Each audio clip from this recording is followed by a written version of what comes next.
Welcome to Beating Cancer Daily. Beating stage 4 cancer for 30 years still takes my breath away every time I say it. I'm Saranne, founder of the Comedy Cures Foundation, and I hope you'll join me for just a few minutes daily for the next 365 days so we may laugh, learn, maybe cry a little as we live our best days beating cancer daily together. I just read some statistics about chemo-brain, and I am shocked by what I read.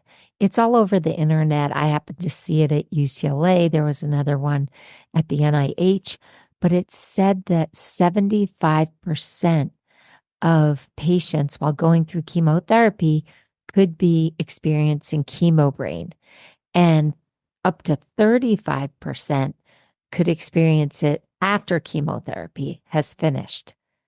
That is crazy. That is so crazy.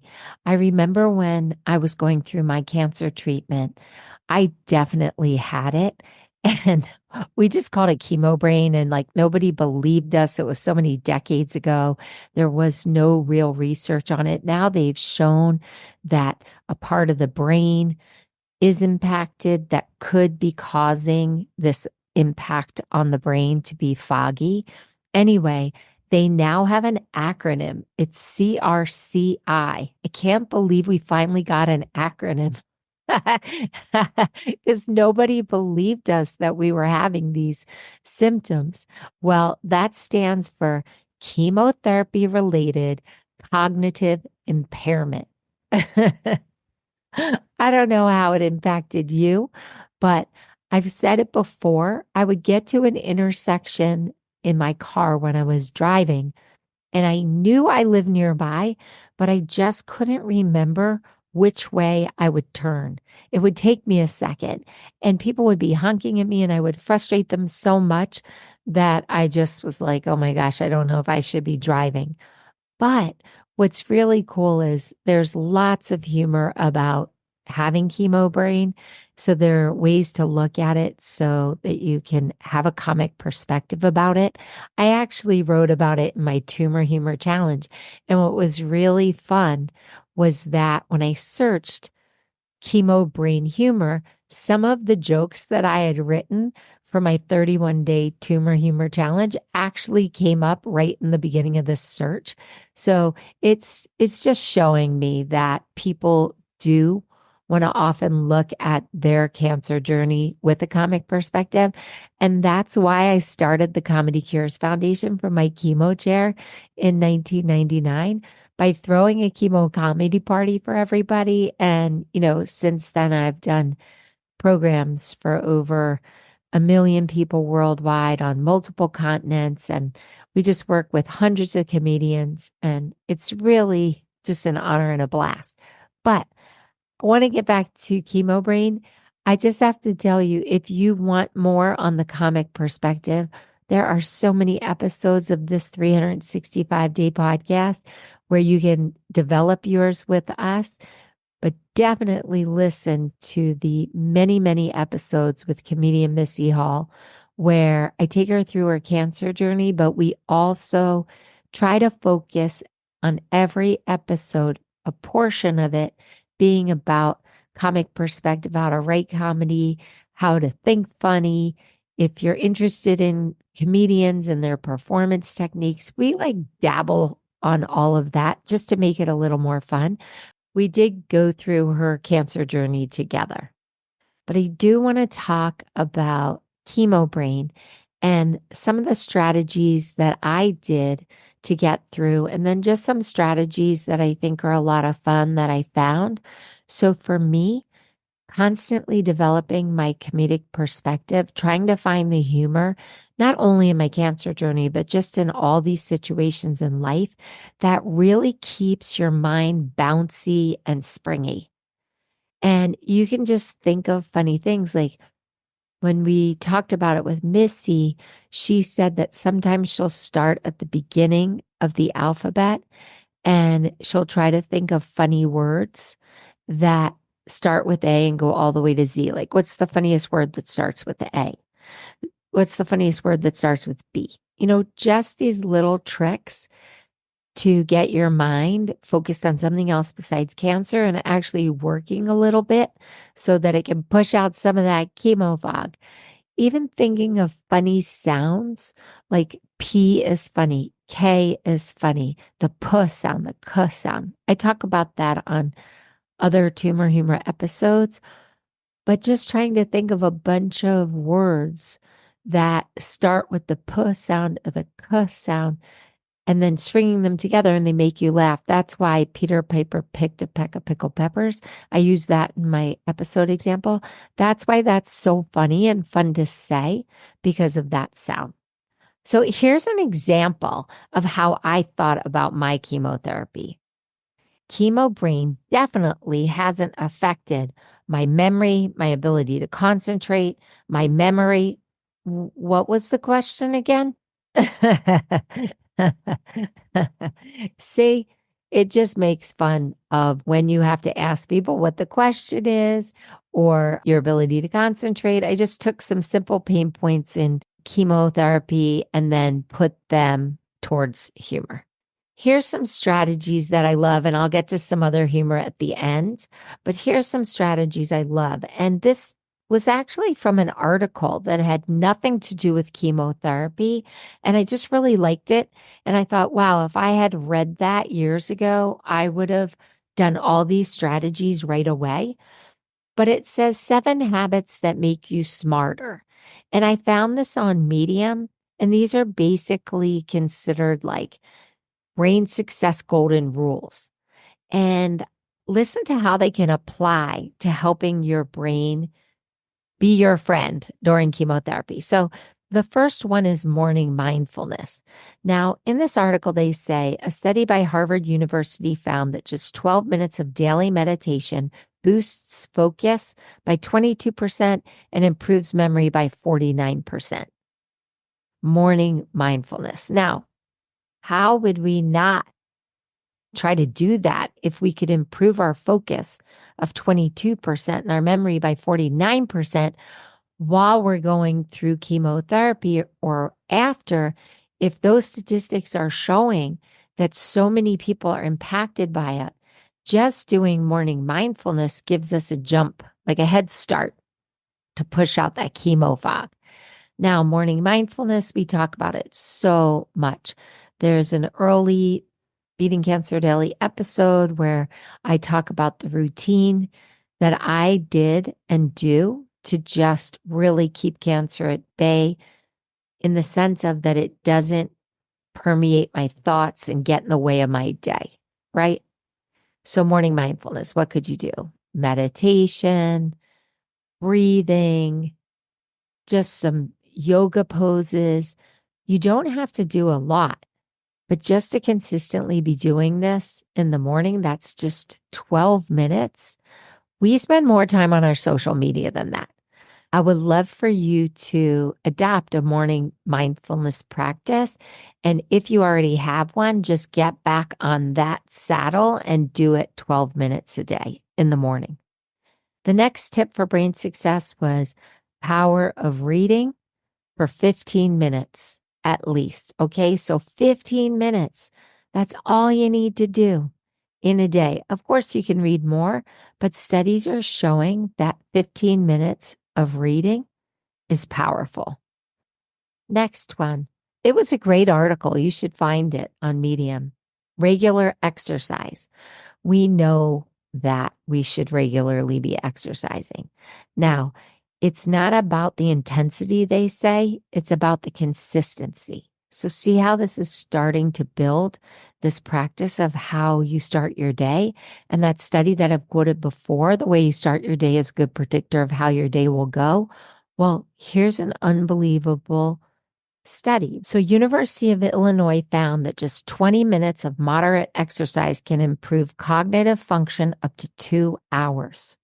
Now, you've heard me say before, I read a great study that laughing can increase cognitive function among dementia patients. So if that has that great impact on dementia patients, laughing. Laughing is a form of exercise. This all starts to tie together. I was going to add an eighth strategy into this brain health strategy because they only had 7. And of course, mine was going to be about all the compelling research about laughter. Just in the morning and throughout your day, just taking a minute to laugh. It reboots your brain. It helps with your breathing. It just kind of resets you and it feels good. And it tricks your mind, body, and spirit into think that you're having a good time. So I'm not going to add that in the end as 8. I'll just include it here. 4, nutrition. Now, we've all heard that. We know about the omega-3s. I want you to go back and listen to every episode by Jackie Bryan, our functional medicine and certified nutrition specialist. If you just type expert into the Beating Cancer Daily search engine once you're in our podcast, all these episodes will come up. Jackie has done episodes on how to eat for your brain health and what things really do support the different organs in your body. So definitely go back. That's like a masterclass in nutrition with Jackie, and look at the episodes with Jackie Bryan. If you can't find them, just email me at the Comedy Cures Foundation and I can send some of those to you. Okay, 5, quality sleep. Now, you know that I don't sleep a lot, but I have great quality sleep. But after reading what they said in this article, I'm actually going to even try to sleep longer than I normally do.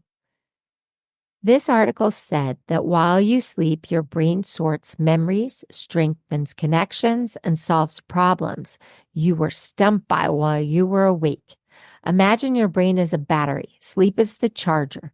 During deep sleep, blood flow to the brain increases, flushing out toxins and replenishing energy.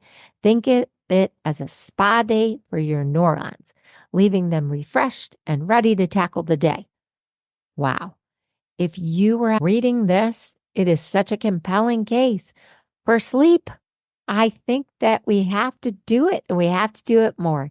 Even if we're anxious about our cancer treatment, even if we're anxious that we're going to get cancer again, we have to really think about being a student of sleep. And if you are having trouble, maybe you will need something to help you fall asleep.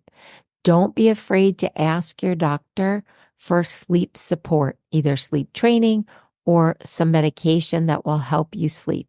I've done episodes on the strategy and practices on how to fall asleep easier. I just get up wide awake, ready to take on the world after 2 hours, but I am actually trying to bring myself back to sleep. So I just wanted to give you that little update on my sleep. 6, social connection, support groups, prayer groups, family reunions, niche interest groups. You know, there is a group for everything online. And you can do this virtually, or you can do meetups based on things that you're interested in. This is a great time to have socialization, even if you're going to do it by Zoom or by a webinar or a phone situation. It literally is a great time to catch up with old friends, family members, to have a walking buddy.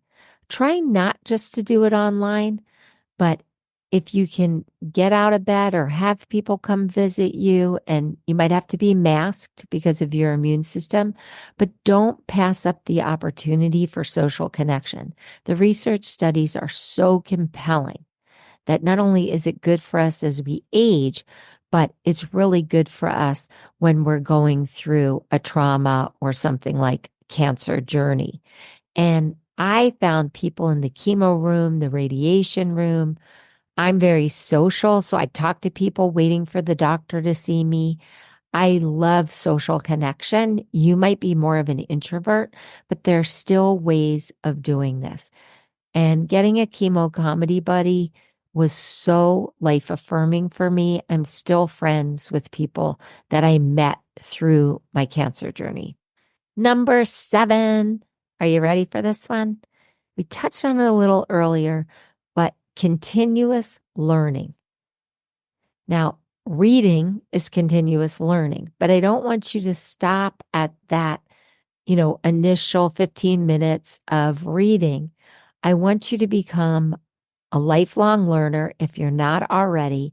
And I want you to really think of ways while you're going through cancer treatment or after that you can continue to learn.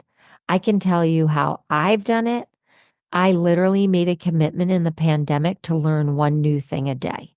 And the internet is so rich with free courses that I just found endless things to learn about. Really, really endless things to learn about. So there are TED Talks that are free. There are master classes that are incredible. You do pay something, but you can have unlimited classes. There's a competitor to masterclass now. So if you just do a little scrolling around the internet, if you don't feel like reading because it's bothering you, you can always get Audible books or other books on tape. There are so many free domain references and resources for you so that you can continue to learn. I love this idea. It says that learning basically keeps your brain software up to date. Is that a great phrase? That was actually in this article. I'm going to repeat it because I love it. Continuous learning is your brain's software update, keeping it sharp, adaptable, and always one step ahead. That is awesome. Podcasts like Beating Cancer Daily stimulate you to think a way other than you're already thinking. So what a better way to stimulate your brain when you're having brain fog than to listen to a podcast? Some of these are so short, you have no excuse. But there are other daily podcasts where they're very short and you could just pick up one strategy, one tidbit, one fact that can keep your brain moving and growing. I hope that this helps you. I promised you some more chemo-brain humor before we end, and I just searched online chemo-brain jokes, and I was so excited to see that my jokes were the number 2 search on Google. It's so funny because I just wrote them from pure authentic experience. It's really cool when the world just kind of grabs onto your creativity and uses it to get through something. So thank you for everybody that's using my humor. Here's the next one. Me at a job interview while on chemotherapy. No, chemo brain hasn't affected my ability to concentrate, largely because, wait, do I get a parking spot? Do you still use fax machines? Do spouses come to the holiday party?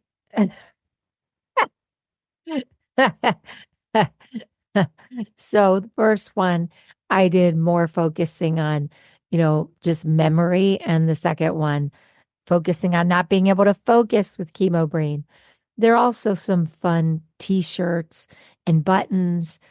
I have chemo brain. What's your excuse? I didn't write that one, but that comes in a lot of varieties. Here's another one. Chemo brain feels like as if you're wearing a cap on your head made of fog. Another one. Please be nice to me. I have chemo, and then they cross out all these different spellings of trying to spell brain. And then it says the thinky thing. I love to hear your ideas and suggestions, and sometimes they become podcasts. Go to comedycures.org and click on the contact menu and tell me, what are you doing to get through brain fog? Some people do puzzles, some people play video games, all things to keep your brain active and push away that brain fog. You can also go to the podcast section on Beating Cancer Daily and hit the record button and actually talk to me and tell me either what's working for you, what's not working for you. Be in touch and let me know. Have a blessed day, and I'll see you tomorrow. If you loved today's episode, then tell the world. Why? Because Beating Cancer Daily and our membership circle are both a listener and donor supported experience. So the more people you tell and the more people that join us, the more robust and interesting programs our nonprofit, the Comedy Cures Foundation, can bring to you throughout the year. I really want you to go to comedycures.org. And of course, I always want you to make a donation. It's tax deductible to the extent allowed by law. But what's super exciting is not only can you laugh and explore the comedy there, you can look at our membership levels and find the one that's great for you. And if you're feeling a little bit generous, gift one to a chemo brother or sister or to a caregiver that you just want to help them improve the quality of their day. Thanks so much. See you tomorrow. Guess what time it is? It's time for me to read the disclaimer. Beating Cancer Daily and the membership circle are not in lieu of medical advice or treatment. They are for entertainment purposes only. Please consult your healthcare team to review your best strategy. Thanks for listening.